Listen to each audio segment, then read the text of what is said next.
오늘은 대림절 두 번째 주일입니다. 대림절은 우리가 잘 아시는 대로 2000년 전에 성육신하여서 이 땅에 오신 그리스도를 회상하면서 참회하며 재림하실 주님을 기다리는 절기, 이것이 이제 대림절입니다. 이 시기에 우리는 특별히 이 세례자 요한, 세례 요한의 선포를 우리가 생각해 볼 수가 있습니다.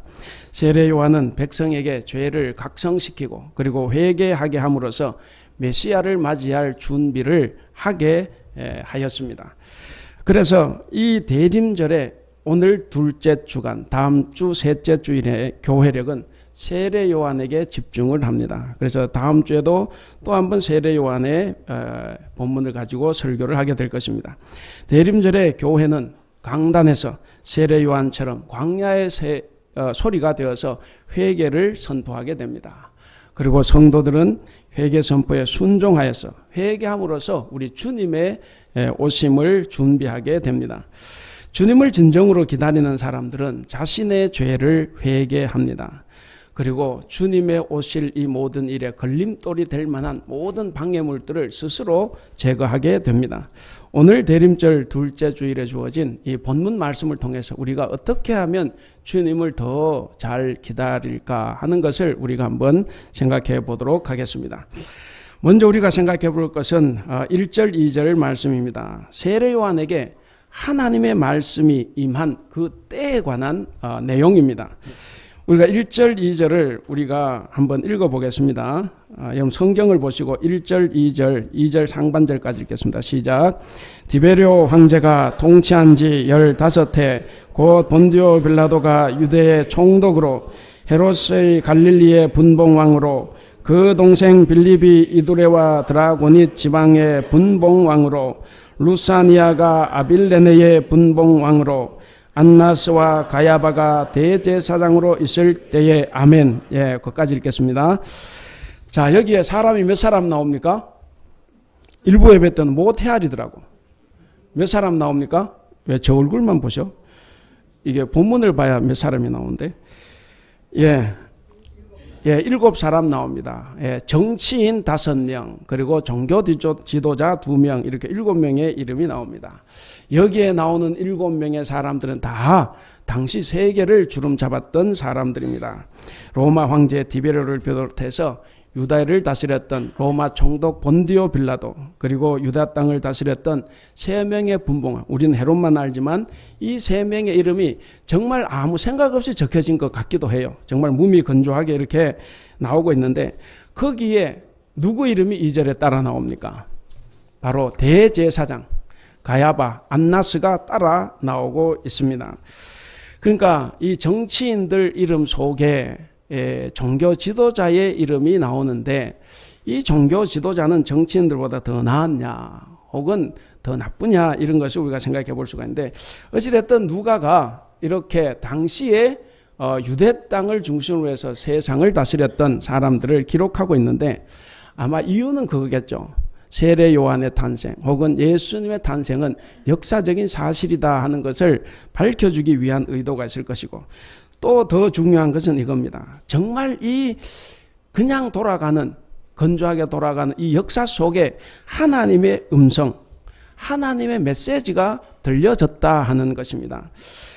아까 말씀드린 대로 7명의 여기 정치 지도자, 종교 지도자가 있습니다. 이 사람들은 정말 나는 새도 떨어뜨릴 만한 힘과 권력을 쥐고 있었던 사람입니다. 이처럼 일상적으로 흘러가는 이 무미건조한 이 역사 속에 영감 어린 말씀, 역사 하나를 소개하고 있습니다. 아까 우리가 2절 읽었는데 그 다음 부분 같이 읽겠습니다. 시작. 하나님의 말씀이 빈들에서 사가랴의 아들 요한에게 임한지라. 자, 우리는 이 장면을 그냥 무심히 보아 넘길 수는 없습니다. 말라기 선지자, 구약의 마지막 예언자, 마지막 선지자가 말라기죠. 그 말라기 선지자 이후에 예수님이 탄생, 그러니까 세례자 요한이 오기까지 400년이 걸렸습니다. 그러니까 400년 동안 예언자도 없었고 하나님의 말씀도 들려지지 않았습니다. 하나님께서는 바벨론 포로기 이후에 그들이 잘 살았으면 좋은데 또다시 죄를 범하고 계속 죄 가운데 살았기 때문에 하나님께서는 그 이후로 입을 닫으셨습니다. 이처럼 말씀이 들리지 않고 어둡고 긴 터널이 계속된 이 400년을 유대의 암흑기다 이렇게 이야기하기도 합니다. 암흑기라는 것은 나라가 암흑이었냐 그것도 있지만 하나님의 말씀이 들리지 않았기 때문에 암흑기다 그렇게 이야기를 합니다. 이 암흑의 400년으로 들어가는 마지막 예언이 말라기 말씀이죠. 말라기 3장 1절에 보면 이런 말씀이 있습니다.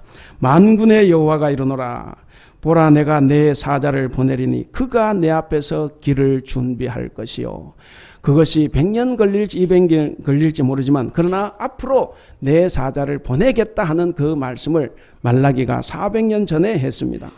정말 그 예언 그대로 400년이 지나고 난 다음에 침묵을 깨고 하나님의 음성, 하나님의 말씀이 바로 이 빈들에서 세례 요한에게 임했습니다.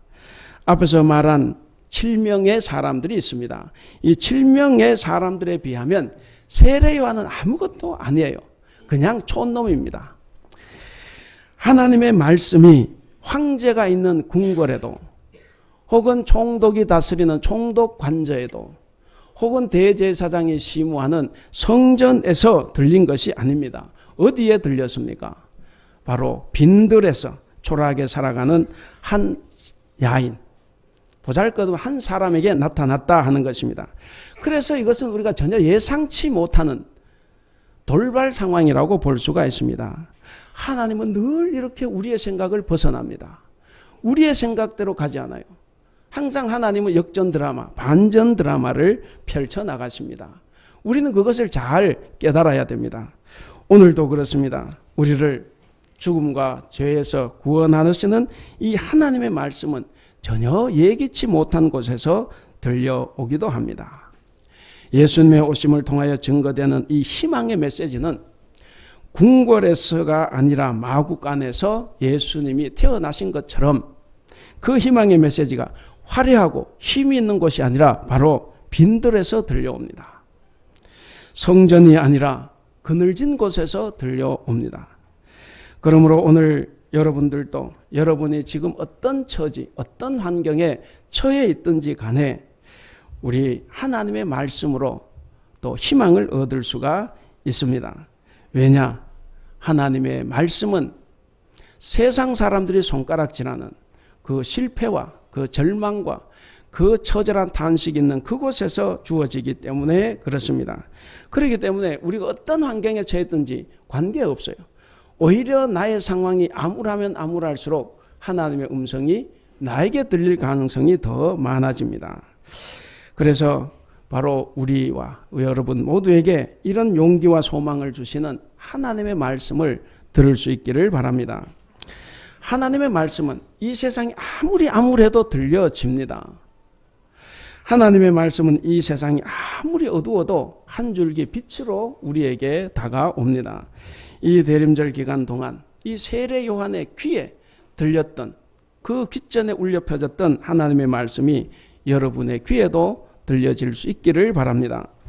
그래서 세상의 어떤 위력 앞에서도 주눅 들지 말고 일어나서 머리를 당당히 들고 하나님의 말씀을 듣고 주님을 맞이할 수 있기를 바랍니다. 두 번째로 이 세례 요한의 임무가 무엇이냐 하는 건데, 세례 요한의 임무는 죄 사함을 얻게 하는 바로 회개의 세례를 전파하는 것입니다. 우리가 3절 다 같이 한번 읽어보겠습니다. 3절 시작.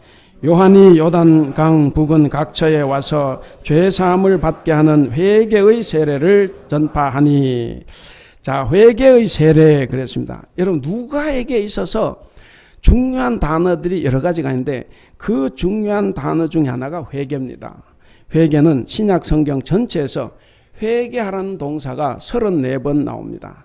34번 나오는데 누가가 기록한 것이 누가복음과 사도행전이에요. 그래서 누가복음과 사도행전에 14번이 나옵니다.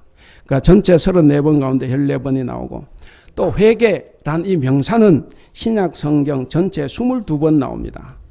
근데 누가복음과 사도행전에서 11번이 나와요. 절반이 나오는 거죠. 자, 그러면 우리가 생각해 볼 수 있어요. 누가에게 있어서 이 회개가 얼마나 중요한가? 이 빈도수를 봐서 우리는 알 수가 있습니다. 적어도 누가에게 있어서 그리스도인이 되었다고 하는 것은 뭐냐면 회개했다는 것입니다. 회개하지 않으면 그리스도인이 아니다 하는 거예요. 그렇다면 회개가 뭐냐 하는 거죠. 회개에 대해서는 우리가 전에도 살펴봤는데 오늘 역시도 이 히브리 말과 헬라 말에서 우리가 한번 의미를 살펴보겠습니다. 첫째 이제 히브리 말입니다. 히브리에는 회개가 성경에 쓸 때 두 가지 단어가 쓰입니다. 나함과 슈브라는 말입니다. 이 나함은 뉘우치다, 슬퍼하다라는 뜻을 가지고 있습니다. 뉘우치다. 슈브는 돌아가다라는 뜻을 가지고 있어요. 그래서 이것을 두 개 합치면 회개는 뭡니까? 뉘우치고 돌아가는 거예요. 뭘 뉘우칩니까? 내 죄를 뉘우치고 누구에게로 돌아갑니까? 하나님께로 돌아가는 거예요. 그래서 내 죄를 뉘우치고 하나님께로 돌아가는 것, 이것이 회개입니다. 그래서 이 회개는 이 두 가지 요소가 반드시 필요하다 하는 거죠. 현재 내 삶의 방식을 뉘우치고 슬퍼하는 것은 이거는 나함이에요. 나함으로만 만족할 수 없습니다. 우리는 대체로 여기에서 끝나요. 우리가 하나님께 나와서 내 죄를 용서해달라고 눈물을 뿌리며 기도하지만 성전 바깥을 나가면 우리의 삶이 변한 것이 없어요. 여전히 똑같이 살아갑니다. 이것은 나함입니다. 진정한 회개는 주께로 돌아가는 것입니다. 슈브, 돌아가는 것입니다. 우리 탕자의 비유를 잘 압니다. 그 탕자의 비유 누가복음에 보면 이 탕자, 이 작은 아들이 자기에게로 돌아올 유산을 아버지가 살아계신데 이제 달라 그랬죠. 그래서 가지고 먼 외국으로 나가서 그냥 허랑방탕하게 다 탕진해 버려요. 자, 그리고 거지가 되었습니다. 거지가 되고 난 다음에 비로소 자기가 무슨 잘못을 했는지 뉘우치기 시작을 했습니다. 이 뉘우침은 나함입니다. 자, 여기서 끝낸 것이 아니라 그는 아버지께로 돌아갑니다. 자기가 살 수 있는 것은 곧 아버지라는 거예요. 그래서 아버지께로 돌아가는데 이 돌아감, 이것이 슈브입니다. 그래서 진정한 회개라는 것은 바로 뉘우치고 돌아가는 것이다 하는 겁니다. 회개의 메시지, 이 회개는 천국 문을 열어주는 열쇠입니다. 세례요한이 전할 수밖에 없어서 전하는 이 회개의 메시지는 그러나 무지한 백성들 때문에 그리고 자신을 의인이라고 말하는 교만한 죄인들 때문에 결국 죽임을 당하고 말았습니다. 이 회개를 선포하다가 죽어간 사람이 한두 사람이 아닙니다. 우리가 잘 아는 대로 구약의 모든 예언자들이 다 회개를 선포했다가 다 저명에 살지 못했어요. 그리고 구약 시대의 마지막 예언자이면서 신약 시대의 첫 예언자인 세례자 요한도 마찬가지예요. 그 회개를 선포했다가 결국 목 베어 죽임을 당하고 말았습니다. 우리 예수님도 마찬가지예요. 예수님도 회개를 선포했다가 결국 죽임을 당하고 말았습니다.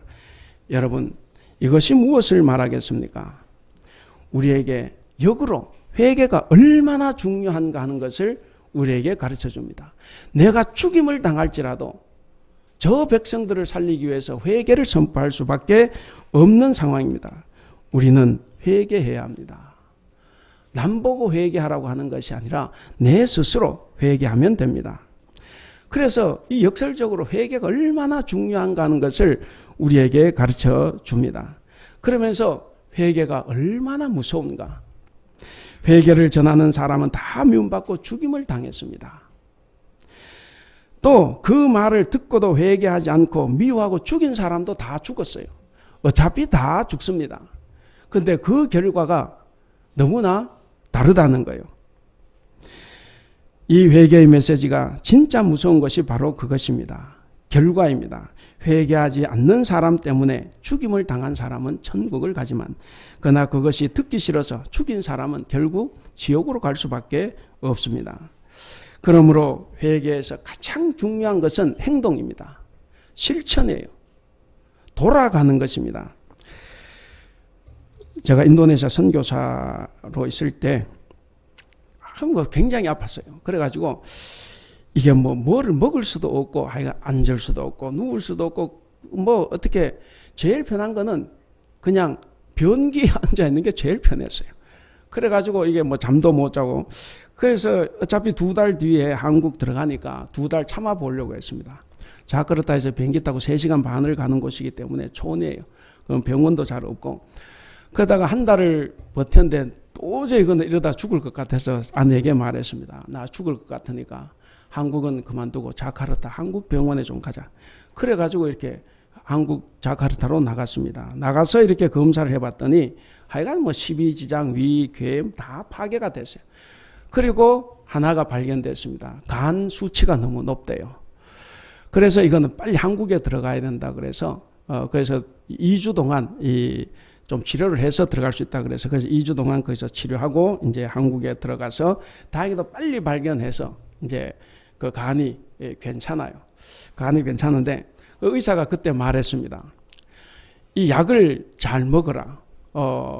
약은 자기 환자 중에서 다 나은 것 같으니까 약 끊었다가 죽은 사람이 몇 사람 있답니다. 그래서 저보고도 그거를 강조를 했습니다. 절대로 약 끊지 마라. 내가 끊으라고 할 때까지는 뭐 5년에 10년 먹으래요. 그래가지고 이제 열심히 먹습니다. 근데 인도네시아에서 이제 한 번은 병원에 한국에 못 들어가서 이제 약 신청을 했습니다. 그래서 우편으로 이제 보내줬어요. 보내줬는데, 이 인도 후진국이다 보니까 세관 통과가 안 돼요. 약을 못 먹은 지 30일째 되는 날, 29일째까지 괜찮았어요. 30일째 되는데 제가 죽는 줄 알았어요. 옛날 그 아팠던 그 시절로 돌아가는데, 이게 정말 너무 이게 심했어요. 그래서 어떠냐 싶은데, 다행히도 31일째 약이 왔습니다. 이틀 아프고 31일째 약을 먹으니까 정말 그 다음 날부터 괜찮아요. 제가 느꼈습니다. 나는 약 기운으로 살아가고 있구나. 저 지금도 약으로 살아가는 사람입니다. 지금도 그 약 끊지 못하고 있습니다. 그래서 저는 이 약을 잘 먹는데 이게 이제 내가 됐다 싶다가 끊어버리면 저는 이제 물론 안 와서 그렇지만 됐다 싶어서 끊어버리면 죽는 거예요. 이런 조사가 있습니다. 수술받은 심장병 환자들을 대상으로 이제 변화에 대해서 조사를 했는데 수술 후 환자들에게 의사가 이런 말을 했습니다. 무리하지 말고 운동을 정기적으로 하세요. 중요하지 않은 일에는 관심을 갖지 마세요. 소식하고 정기적으로 채식을 중심으로 음식을 드세요. 그리고 마지막 무서운 말을 남겼습니다. 그렇게 변하든지 아니면 죽든지. 근데 놀랍게도 1년 뒤에 보니까 딱 10%의 사람만 변했습니다. 나머지 90%는 죽는다고 해도 그 습관을 바꾸지 않았습니다. 왜냐? 아예 안 먹어도 지금 1년 동안 그래 살아가고 있잖아요. 저는 29일만 살았지만 살아가고 있는 거예요. 그러니까 변하지 않는다고 해서 내가 뭐 삶에 불편함이 없어요. 불편함과 아무 어려움이 없습니다. 그래서 그냥 예전 삶으로 돌아가서 사는 겁니다. 여러분, 이것이 무엇을 말합니까? 변하지 않는다면 죽는다는 이 사실과 협박에도 불구하고 사람은 쉽게 변하지 않는다라고 하는 사실입니다. 사람은 아주 작은 변화조차도 변화되는 것을 아주 싫어합니다. 그저 지금 내 것 이거 지키고 이 내 것 좀 더 가지고 좀 더 높은 자리에 올라가고 하는 것이 우리의 바람이에요. 그래서 변하지 않는 거예요. 근데 성경은 뭐라고 합니까? 날마다 돌아서라. 날마다 변화해라. 날마다 주님을 닮아가라 라고 말합니다. 그러나 우리는 요지부동입니다. 지독하게도 변하지 않습니다. 우리가 일주일에 한 번씩 교회 오면 협박에 가까운 설교를 들어도 우리 자신은 변하지 않습니다. 그래서 20년, 30년, 40년을 신앙생활을 해도 교회를 드나들어도 똑같아요. 어떻게 보면 더 퇴보하는 사람들도 많이 있습니다. 여러분, 우리는 눈으로 봐야 충격을 받습니다. 저도 그때 한 달 안 먹어보고 했기 때문에 지금 약 잘 먹어요. 왜? 내가 약 기운으로 살아가고 있으니까. 우리가 보지 않으면, 경험해보지 않으면 우리는 시큰둥하다 하는 거죠. 정말 네가 딱 한 번만이라고 하며 자꾸만 고집을 부리는데 그 종말이 얼마나 끔찍한지 아냐 하고 그 종말을 보여줄 수만 있으면 어떻겠습니까? 근데 우리가 그 종말을 보여줄 수가 없어요. 그것이 안타까운 현실입니다. 그 다음 이제 회개 헬라어로 보면 제가 자주 설명을 해서 메타노이아라는 단어입니다. 이 메타노이아는 옮김, 변화, 이동을 뜻하는 전치사 메타, 그리고 생각하다, 이해하다를 뜻하는 노에오, 두 가지가 합쳐서 된 단어입니다. 직역하면 뭡니까? 생각을 옮기는 거죠. 생각을 변화시키는 겁니다. 기존에 내가 가지고 있는 생각을 바꾸는 겁니다. 관념이나 목표를 수정하는 거예요. 수정을 잘하는 사람이 그리스도인입니다. 그 사람이 신앙이 있는 사람이에요. 바뀌어지지 않는 사람은 그 사람 신념으로 살아가는 사람입니다. 회개라는 것은 여러분 정서적인 변화가 아니에요. 이성의 변화를 말합니다. 이성적인 생각의 변화를 말하는 거예요.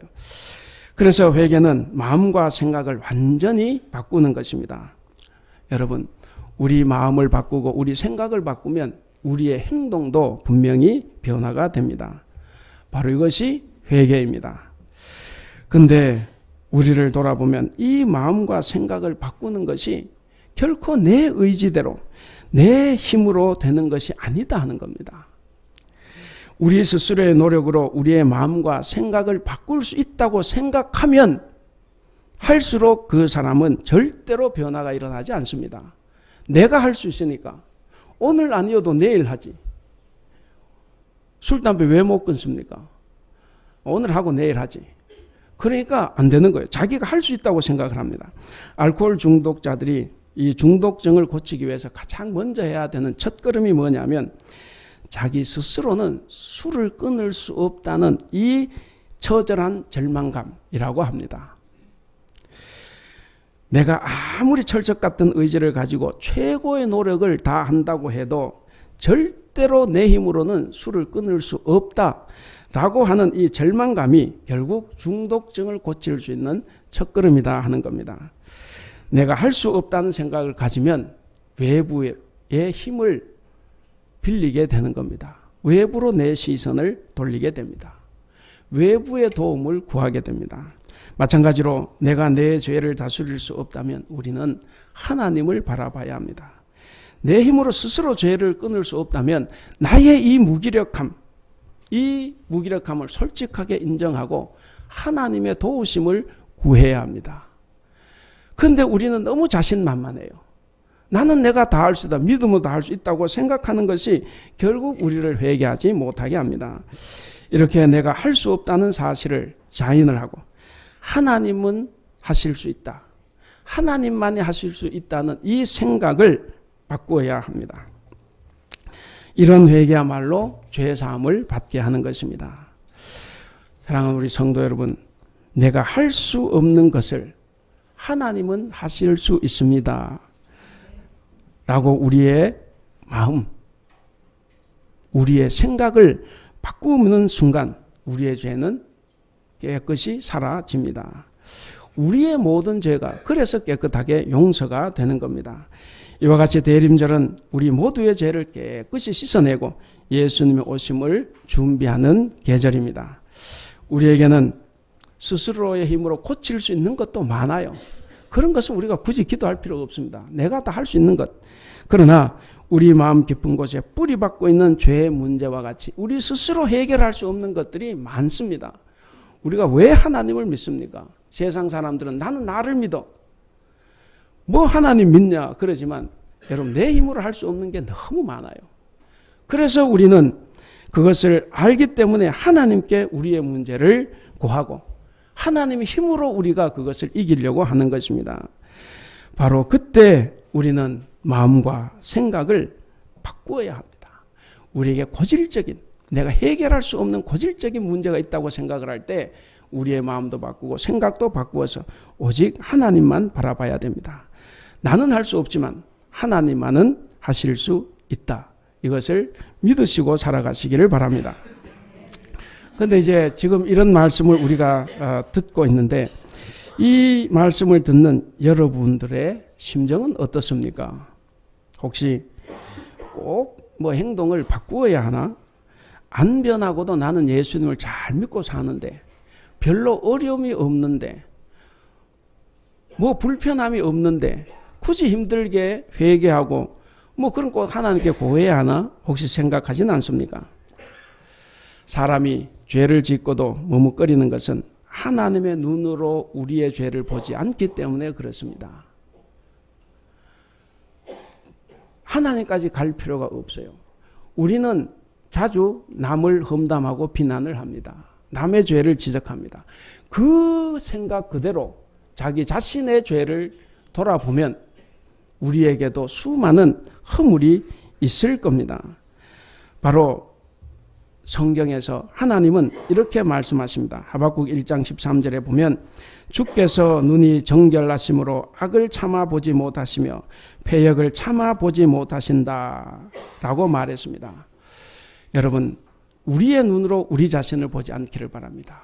하나님의 눈으로 우리의 죄를 보고 내가 남을 정죄하고 판단하는 그 정죄와 판단으로 여러분 자신을 보시기를 바랍니다. 그래야 우리는 진정한 변화를 맛볼 수가 있습니다. 마지막 세 번째로 우리는 어떻게 주님의 길을 준비할 수 있을까 하는 겁니다. 우리가 4절을 같이 한번 읽어보겠습니다. 4절 시작. 선지자 이사야의 책에 쓴 바 광야에서 외치는 자의 소리가 있어 이르되 너희는 주의 길을 준비하라. 그의 오실 길을 곧게 하라. 예, 우리 여성도들께는 죄송합니다. 제일 듣기 싫은 소리가 군대 이야기인데 제가 군대 이야기를 좀 하겠습니다. 저는 강원도 인제 하여간 동부 전선 최전방에서 이제 군 생활을 했어요. 뭐 그게 중요한 건 아니에요. 군 생활 하다 보면 높은 양반들이 옵니다. 저는 군단 직할 때이기 때문에 뭐 군단장은 한 번도 안 왔지만 사단장이나 여단장, 이 별자리들 그래도 자주 옵니다. 그리고 별자리가 우리 부대에 오는 것만 아니라 우리 부대 옆을 지나가도 여기 군대 갔다 온 남자들 어떻습니까? 청소하고 난리 나죠. 그것도 비 오고 난 다음에 오거나 눈 오고 난 다음에 정말 고생입니다. 모든 것을 다 평탄케 해야 돼요. 그래서 곧바로 이렇게 흔들리지 않고 와야 돼요. 그걸 위해서 군인들이 죽으라고 고생하는 겁니다. 전방 경계 근무하는 보면 위로 헬기 타고 지나가 막 하면서 막 또 막 외치고도 하죠. 거의 뭐 웃겨요. 자, 근데 또 하나 우리 교회 우리 여자 성도님들 1년에 한 번, 2번 신방을 하는데 한 번은 이제 구역 신방, 한 번은 가정 신방이에요. 한 번 가정 신방할 때 우리 어떻습니까? 1년에 한 번 대청소합니다. 왜? 목사와 신방 대원이 오니까. 그래서 1년에 한 번 대청소를 하는 거예요. 그래서 제 생각에 1년에 한 2번 하면 좋겠다 싶어요. 여러분의 건강을 위해서. 그렇게 대청소해요. 그러니까 자 보세요. 사람이 별자리가 높은 양반이 혹은 목사가 온다고 해도 대청소하고 난리가 나는데 자 만왕의 왕 만유의 주이신 예수님이 오신다면 우리는 어떻게 해야 되겠습니까? 우리 너무나 잘 알고 있어요. 우리는 철저하게 준비해야 됩니다. 그래서 이사야 40장 3절 이사야도 그렇게 말을 한 겁니다. 너희는 주의 길을 준비하라. 우리는 그분이 오실 길을 준비해야 합니다. 여러분 어떻게 주님이 오실 길을 준비합니까? 오늘 아까 4절에 보면 오실 길을 곧게 하라 그랬습니다. 어떻게 곧게 할 수 있습니까? 우리가 5절을 같이 읽겠습니다. 5절 시작. 모든 골짜기가 메워지고 모든 산과 작은 산이 낮아지고 굽은 것이 곧아지고 험한 길이 평탄하여질 것이요. 세례 요한의 임무는 뭐냐면 오시는 주님이 사람들의 마음에 잘 들어가실 수 있도록 그 길을 평탄케 하는 사명입니다. 여기 보면 모든 골짜기와 모든 산과 작은 산과 굽은 것과 험한 길이라 그랬는데 이것은 다 인간의 삐뚤어진 거짓과 교만과 악행을 상징하는 말입니다. 그리고 메워지고 낮아지고 곧아지고 평탄하여질 것은 메시아 길을 준비하는 자들의 교만하고 악한 마음이 주님을 받아들일 수 있는 마음으로 변화될 수 있도록 촉구하는 말씀입니다. 따라서 이 요한이 선포한 내용의 요지는 뭐냐면 죄에서 돌이켜 회개하라. 이것이 대림절을 기다리는 우리의 자세입니다. 그러므로 요한의 이 회개 선포를 들은 자들은 그리스도를 맞이하는데 방해가 되는 모든 장애물들을 우리는 다 걷어내야 합니다. 근데 우리가 말로는 알고 우리의 생각으로는 알아요. 그런데 이것이 쉽게 되지 않는다는 사실이죠. 신앙 성숙이 교회 오래 다닌다고 되고 1년 다니면 안 되는 그게 아니라 하는 사실입니다. 신앙의 성숙은 결코 우리의 노력 없이 주어지지 않는데, 그래서 우리가 신앙생활할 때는 고된 수련이 요구되기도 합니다. 제가 우리 교회는 그래도 여성도들은 성경 공부도 하고 뭘 하는데 우리 남자 성도들이 사실 없어요. 다 제 잘못입니다. 그래서 내년에는 우리 남자 성도들도 성경 공부를 하고 뭔가 훈련받을 수 있는 시간을 마련하려고 합니다. 열심히 참여해야 됩니다. 여러분, 신앙의 성숙은 배우고 알아야 옵니다. 내가 모르면 내 생각에 젖어서 하는 거예요. 근데 하나님은 어떻습니까? 하나님 일하시는 방식, 우리 생각대로 오지 않아요. 우리 생각과 늘 반대가 됩니다. 우리가 그것을 알아야 우리 자신을 변화시킬 수가 있습니다. 그래서 오늘 이 메시지의 핵심은 뭐냐면 이 수련을 받아들이라 하는 것입니다. 오늘 여러분의 마음은 어떻습니까? 주님이 여러분께 오시기에 좋도록 마음의 길은 닦으셨습니까? 아집과 편견의 골짜기는 메우셨습니까? 교만과 위선의 산과 언덕은 다 깎아내셨습니까? 비난과 정죄의 이 이기적인 마음은 다 제거하셨습니까? 우리가 우리 자신을 돌아봐야 되겠습니다. 우리는 먼저 내 자신에 게으르고 나태한 자아의 이 사막에서 우리는 벗어나야 합니다. 깊게 패인 아집의 골짜기를 평탄케 해야 됩니다. 그것을 메우고 말씀이 흐르게 해야 합니다. 교만과 위선의 산을 깎아내려서 겸손해야 합니다. 편견과 오만으로 굽어진 이 길을 넓혀서 세상을 곧게 해야 합니다. 무관심과 불신앙과 악한 감정으로부터 일어나는 험한 길은 다 평탄하게 해야 합니다. 메시아의 길을 준비하고 있는 성도들은 교만하고 악한 마음과 생각이 변화되어서 그리스도를 받아들일 준비를 다 해야 합니다. 이것이 바로 진정한 회개입니다. 오늘 시간 저와 여러분 모두 우리들의 마음과 생각을 바꾸어서 우리의 전인이 다 변화되어 주님을 모실 수 있는 진심으로 회개하는 자들이 될 수 있기를 바랍니다.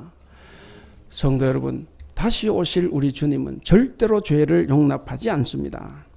우리는 죄를 짓지 않을 수가 없어요. 죄를 안고서는 구원을 보지 못합니다. 그렇기 때문에 더 나을 것 없이 다 회개해야 합니다. 회개하면 죄 사함을 받고 6절 말씀대로 모든 자가 구원받는 것을 우리가 볼 수가 있습니다. 그가 악한 통치자든 혹은 위선으로 가득 찬 종교 지도자든 혹은 물질에 넘어가 있는 교인이든 용서하지 못하고 남 탓만 하는 신앙인이든 언제나 악한 생각으로 가득 차서 남을 비방하고 정죄하는 성도이든 혹은 그리스도를 부정하는 불신자이든 다 관계없습니다. 누구든지 진심으로 회개하고 변화되면 우리 하나님께서는 믿을 수 없는 방법으로 우리를 다 구원해 주십니다. 회개하고 돌아서면 우리는 다 구원을 받고 용서를 받습니다. 이제 말씀을 맺겠습니다. 오늘 1절, 2절 본문을 보시면 우리가 상식적으로 생각할 때 하나님의 말씀이 누구에게 임해야 되겠습니까? 1절에 나오는 5명의 정치인이겠습니까? 2절에 나오는 2명의 종교 지도자겠습니까? 누구에게 나와야 됩니까? 근데 누구에게 나왔어요? 누구에게 들려졌습니까? 그것도 저것도 아닌 세례 요한에게 들려졌습니다. 여러분, 하나님의 말씀이 대제사장에게 들려져야 되죠. 그런데 그 하나님의 말씀이 요한에게 임했습니다. 역설입니다. 이보다 더 예리한 아이러니가 없습니다. 이것보다 더 빠지게 하는 그런 통렬한 풍자도 있을 수가 없습니다. 어떻게 예를 들을 수 있겠습니까? 우리 아가페실에 우리 오지영 집사님의 도우미, 인도네시아 도우미 노파가 있습니다. 이게 한국말 잘 못 듣겠지만 노파가 있습니다. 하나님의 말씀이 목사에게 들려진 것도 아니에요. 장로, 안수사, 권사에게 들려진 것도 아닙니다. 누구에게 들려졌다는 거예요?